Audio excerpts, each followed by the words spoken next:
Mengapa Kemenhan menunda pembelian pesawat tempur bekas dari Qatar? Apakah tepat mendatangkan pesawat bekas guna memenuhi kesiapan pesawat tempur TNI Angkatan Udara? Kita bahas bersama Dev Laksono, anggota DPR Komisi 1, serta pengamat militer Anton Naliabas. Kami sebelumnya juga sudah mengundang pihak dari Kemenhan, namun berhalangan untuk bergabung pada malam hari ini. Mas Dev, Mas Anton, selamat malam. Yuk, selamat malam. Selamat Malam, Mbak malam. Livi. Mas Dev, sudah ada informasikah Ya, alasan Kemenhan menunda pembelian Mirage 2000? ya seperti yang Bang Dhanil sudah sampaikan, memang kan pertama ada masalah, bukan masalah lah, ada kondisi fiskal yang membuat tidak bisa dilaksanakan terlebih dahulu, satu. Terus dua, ada opsi yang kedua, yang berikutnya adalah melakukan retrofit akan pesawat yang kita miliki, yang khususnya di F-16 dan juga untuk Sukhoi 27 dan 30 yang kita ada, untuk kita perbaharui baik avionics-nya, terus communications unit-nya, terus juga persenjataannya untuk kita sesuaikan dengan kondisi terkini, teknologi terbaru agar terus mampu untuk menjaga kedikdayaan dirgantara kita. Karena dilihat dan biayanya juga pasti akan lebih murah, dan tidak perlu melakukan investasi lebih banyak seperti pelatihan untuk maintenance-nya ataupun juga untuk perawatannya, dengan tidak menambah jenis baru, akan tapi justru memperpanjang usia pesawat tempur yang kita miliki saat ini.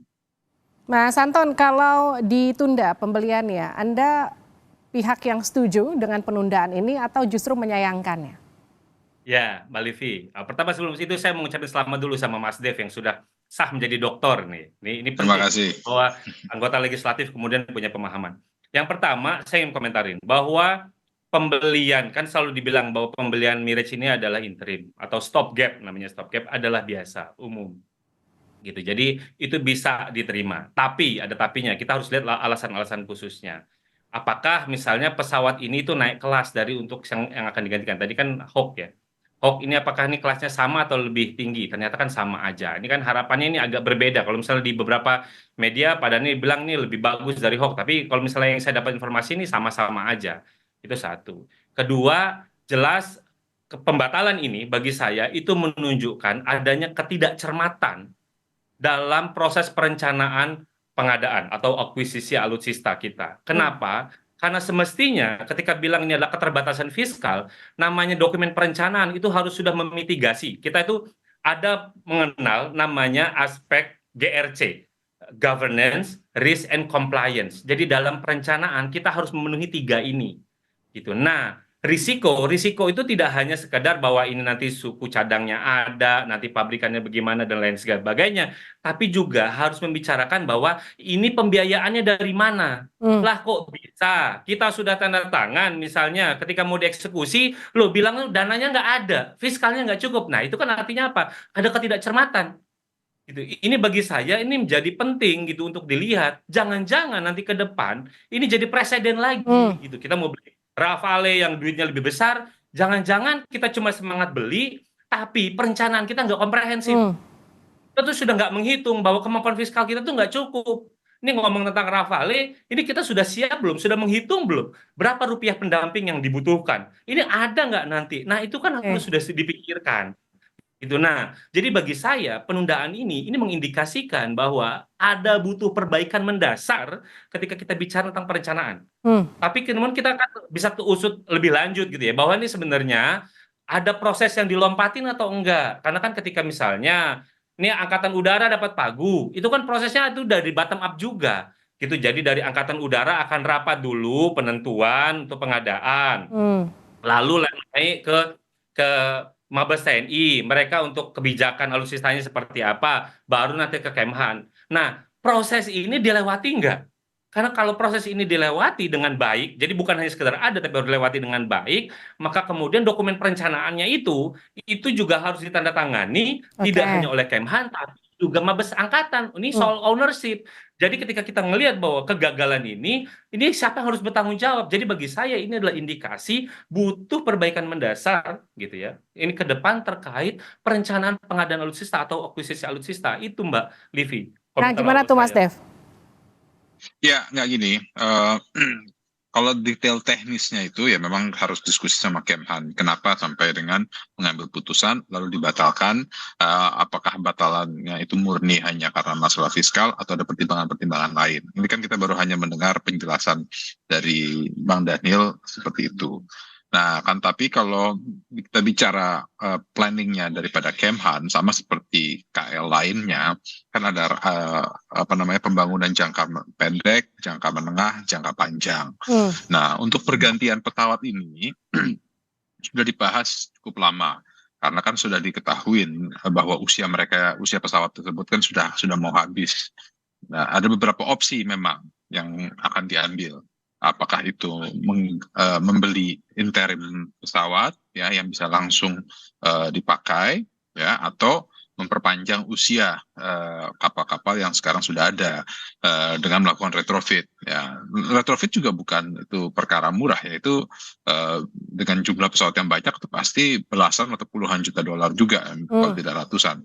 Eh, Nah, ya kan karena dilihat juga dengan kondisi fiskal negara, dilihat juga dengan apa namanya kebutuhan pembangunan negara, baik di bidang-bidang lain, di bidang infrastruktur, pembangunan pangan, pembangunan yang masif seluruh Indonesia. Ya, dia ambil keputusan bahwa untuk tidak mengambil Mirage 2000-5 lalu memperpanjang dengan melakukan retrofit terhadap pesawat yang ada. Jadi ini opsinya ada opsi A, B, C ya, sama seperti militer itu kan tidak hanya ada satu opsi, mereka selalu ada opsi A, B, C, D. Hmm. Nah, jadi bila mana situasinya mendesak ya harus mengubah pilihan. Akan tetapi itu semua sudah dipertimbangkan masak-masak dan sudah dilihat dampak positif negatifnya. Jadi sudah ada list of pro and cons-nya sebelum mengambil keputusan untuk apa yang dilanjutkan. Begitu. Kalau sejauh itu pembahasannya dengan Komisi 1 seperti apa, Mas Dev? Ya, kita kan membahas secara makro, secara luas ya, baik secara anggaran ataupun kebijakan, dan itu juga sudah pernah dijelaskan oleh Kementerian Pertahanan untuk mengambil opsi tersebut, ya, dan juga kita sudah banyak diskusi untuk dilanjutkan karena sesuai dengan kebutuhan kondisi untuk menjaga kedaulatan bangsa. Oke, ini artinya ini nggak dibahas sebelumnya dengan dengan Kemenhan ya, Mas Dev ya?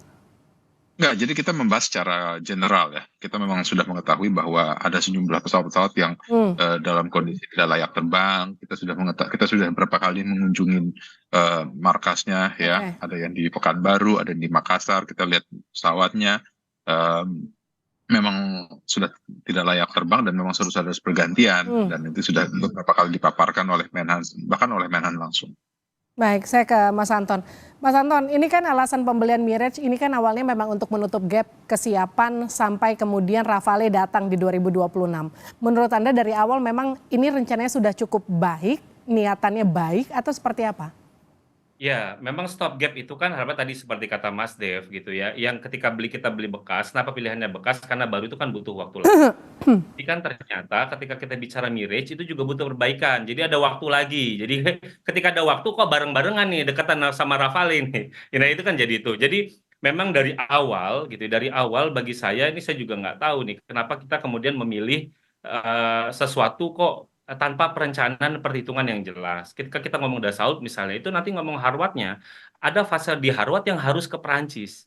Nah, ini gimana gitu. Jadi ini kita kapal bekas, lalu nanti Harvard-nya ada balik ke Perancis, dan ini juga nanti akan pertanyaan ke Rafale. Jangan sampai misalnya TOT-nya kita, itu semuanya nanti ada bagian yang harus balik ke Perancis gitu. Ini yang memang nanti harus jadi concern gitu. Dan itu harus masuk perencanaan dari awal. Ini yang Mbak Livi, bahwa kita butuh meningkatkan kesiapan, iya.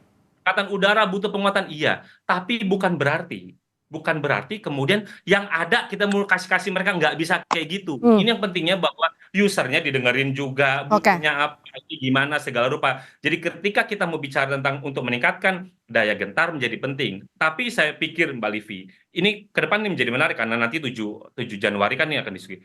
Harapan saya adalah pemerintah ke depan dan presiden ke depan gitu, itu harus mampu dan mau menambah kewenangan bagi Bappenas Ya, Bappenas yang melakukan perencanaan, Hmm. mengkoordinir orkestrasi perencanaan semua. Bappenas diberi kewenangan yang lebih untuk kemudian memeriksa dokumen perencanaan ini. Jangan apa? Ini contoh yang indikasi yang nggak bisa dibenarkan misalnya. Ini kan Oke. apa? Kita kan berpacu dengan waktu membangun. Jangan sampai justru udah semuanya ditandatangani, loh duitnya nggak ada gitu. Hmm. Jadi saya pikir Bappenas kemudian harus ditambah kewenangannya untuk mampu gitu ya, untuk mampu kemudian ngecek dan bisa memberikan sanksi. Oh iya, ke depan nih nggak boleh kayak gini, nggak boleh kayak gini, ada sanksinya, kemudian entah itu pengurangan anggaran dan lain-lain. Karena bagaimanapun juga monitoring yang dilakukan oleh DPR tentu tadi seperti ucapannya Mas Dev akan bersifatnya adalah Ya. makro. Dan ini kan nanti dalam internal pemerintahnya sendiri, jadi Hmm. butuh ada siapa yang pegang controller. Bagi saya kalau udah ngomong kayak gini, Oke. kontrolnya ada di Bappenas, kuatin Bappenasnya, itu Mbak Livi. Artinya ada harus perbaikan perencanaan supaya kemudian ke depannya hal-hal serupa nggak terjadi lagi gitu. Terima kasih Mas Dev, terima Betul. kasih juga Mas Anton sudah bergabung Yo, bersama terima Indonesia Malam. kasih. Sehat-sehat selalu.